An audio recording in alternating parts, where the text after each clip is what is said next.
पोहोचलेलो आहोत।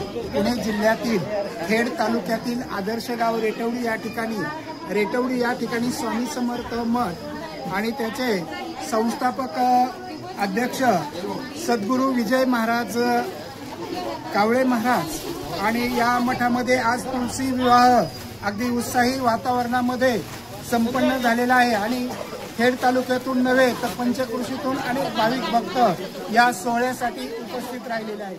धन्यवाद।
अध्यक्ष असतील, त्यांचे सर्व सहकारी असतील, आपण सर्व मंडळी अतिशय चांगल्या पद्धतीने